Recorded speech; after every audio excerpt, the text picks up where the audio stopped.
And now we're going to focus on Dataloader. Our batch size is 1 because we're providing one input image for prediction. We're not doing predictions over webcam, so we'll step over that. And our screenshot flag is set to false, so we'll step over that. And here we're going to step into the LoadImage class, which was inherited right here at the top from utils.dataloaders. So let's step into that. And here we are initializing an instance of this class. Here we're checking if our path is a string, which it is, and also if it ends in .txt, which it doesn't, so we'll step over that. Here we're creating an empty list and store it in files. And then here in path, we're going to look at data images, which in our case, we only have one image, explorer.jpg. And in our case, given that this is not a list, it's just a string, we'll wrap it inside a list and return the first and only index. So P has the same values as path. And then here, the resolve method calculates the complete path and stores it in P. So now P has the complete path to that folder. Here, we don't have an asterisk value in the P path, so we'll step over that. And yes, in our case, our path is a directory, so we'll step into that. And here, we're going to look at all the files that we have inside that folder. The asterisk wildcards means that any file name and file format are valid and will be stored inside the files list that was recently created. So now files is this list, and we only have the full path to our Explorer image. And since we don't have more images, we'll step out of that. And now here, we're just making sure that the files that we have in the files variable actually comply with the formats for the image. So here you can see that the image formats that we can handle are BMP, JPEG, PNG, etc. Well, ours is JPEG, as you can see here, which is one of the values that we can import. So here in the image variable, we'll loop over all the files that we have that have the right format, and we'll store it inside images. So now the images variable has the same values as files, since the format is part of this list of formats. Now, given that our image is JPEG and doesn't meet any of the video formats, AVI, MP4, etc., that list will be empty.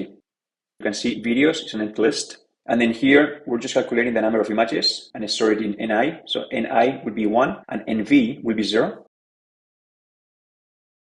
And here, we're going to start setting variables inside the self class. So here, we started doing some imports, but now inside self, we're going to save some variables. So image size will be inside self, as well as stride, which is 32. We will save our images list in files. And then here, we'll count the number of files that we have. So NF will be 1.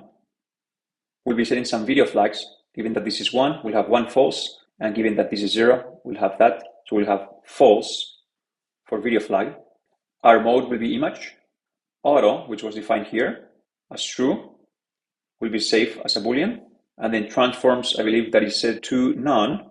And our video stride is 1, even though we're not doing any video. We're not leveraging video streaming. And then given that we don't have any videos, we'll step over that, which will set cap to none, which is something that OpenCV video streamer uses. So we won't be using that for our image prediction. And here we're asserting that we have at least one image. If we don't, we'll get these errors as the output. So we'll step over that and would have initialized our LoadImages class. So now we're back to detect.py, and you can see that dataset hasn't been created just yet. And then when I run this, now dataset has all the values from the class that we were just in. Now we're going to create a few more variables. VidPath and VidWriter, both will be none. And then here, we're going to step into model.warmup. Remember, model is right here, detect multi-backend. And our input to model.warmup will be, in our case, given that this is true, will be image size of 1 by 3 by 640 by 640, because that's our image size. Okay, so we'll step into that. And now we're inside the warmup function that is part of the detect multi-backend class, as you can see on the top.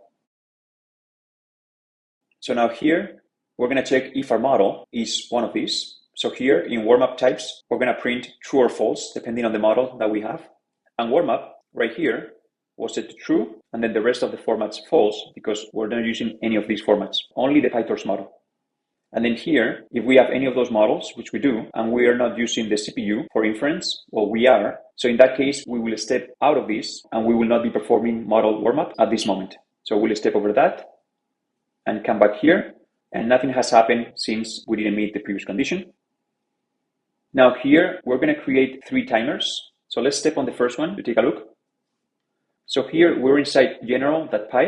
Basically, we're creating 3 timers. So you can see T is originally 0. Our device is CPU.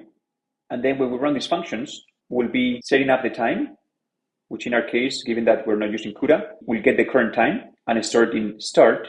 And then once we're done with that profile, we'll get the current time and then get the delta and add the delta to the original time, which is 0. So we will get the accumulated time that this profile or this set of operations actually took. So this is a good check to calculate the time needed to perform certain tasks and certain operations. And you can provide warnings if that time has been exceeded. So given that we're initializing this function, we'll just run this and then step out of that. And then we'll do that for the other 2. And remember that we initialized dataset just a moment ago, but now, instead of initializing, now we are inside this iterator. So count is going to become 0, and then we're just going to return that. And now we're going to iterate over each of the images. Well, in our case, we only have 1. So now we're looking at the next file, in this case, the only file. And given that count is different from our 1 file, we will step over that. And now we're going to return from files right here, our first index, index 0. And that will be stored in path right here. And now, given that our video flag is set to false, we'll step over that. And now we're here ready to read our image. We'll do a count increase of 1. So count will become 1 for the next iteration. But in our case, we won't need that because we only have 1 image. And now we're going to read our image with a very common tool used, which is the cv2.imread from the OpenCV library. And natively, this is stored as BGR or blue, green, and red channels. And this will be stored inside IM0. So let's run that. And now IM0 is our image, which has a shape of 768 and 1024, and then 3 channels. So OpenCV saves an image in BGR, which is different from RGB, is the opposite, and also saves an image in height, width, and channels. So here we're displaying width and height, but OpenCV stores it in height, width, and channels. So it is very important to know how the image is stored because then you can handle it properly.